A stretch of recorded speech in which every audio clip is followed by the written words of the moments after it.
So one of my friends decided to get a cat during quarantine, and a few months later he decided that he needed to go on a holiday because who knows when the world will decide to confine again. Obviously he was like, "Will you watch my cat? Please."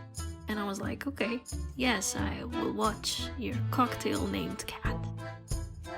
So here's a cat. He's a physical moving animal. He's curious, jumpy, really noisy.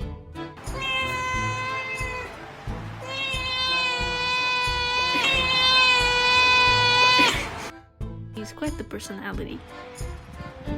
So for my friend's birthday this year, I had no ideas for gifts, and I made a foldable paper version of his cat. And I'm gonna walk you through it. So first I got a sheet of paper.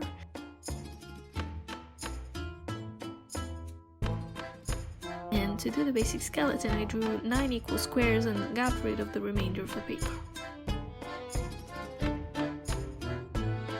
Then I cut these lines and folded these ones. In 3D it's gonna look something like this. So that's what you're seeing right now. So I labeled the ones that would be the first and the last squares on the hierarchy, so I wouldn't lose track of where I should draw the head and the rear. Then I looked at my cat specification, my instruction manual, my prototype, my public class cat. And I sketched that on paper quite loosely. I also made sure that the cat could be seen as a single row of squares and still look okay.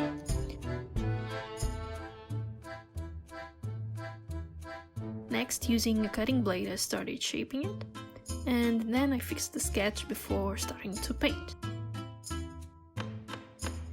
So this cat comes in a matte black version, so I started laying down some color.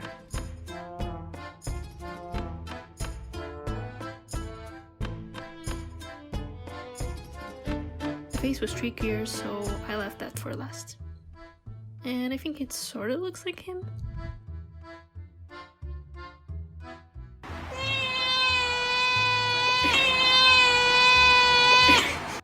Yeah. And then I started working on the other side. I didn't film the first section, sorry, but here's the rest. Oh, and I haven't mentioned it yet, but I'm using gouache to paint all of this.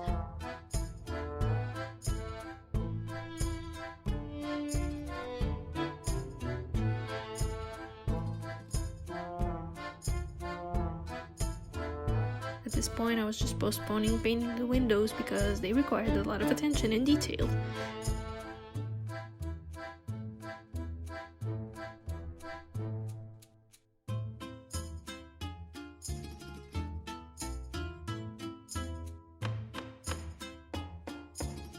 But I did it eventually with the help of colored pencils.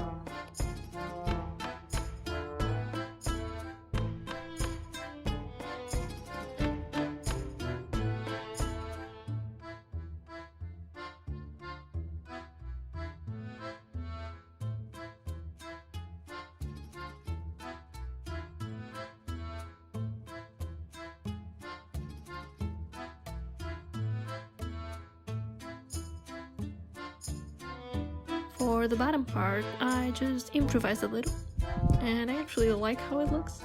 I tried my best to do a realistic fish. I really tried. And now for the finished product. It folds and unfolds, and I think it was kind of a cute present. I had fun making it.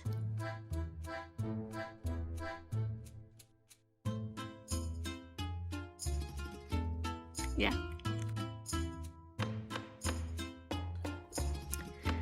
Now a message from the future. Before you walk away from this video with a sense of satisfaction and completion, I must say that in the same way that the Notre Dame was once on fire or Rothko was vandalized, disasters also happen to mediocre artists such as myself. Now it has been maybe 3 months since I painted this, and I got a chance to look after the cat again for another week. And in that time in which he was under my watch, he completely destroyed this painting. So the cat had all the opportunities to destroy this before I was watching him, but he chose to do it in front of me. The only logical conclusion I can extrapolate is that cats hate us and themselves. I'm sort of okay with that, I think. Okay, see ya.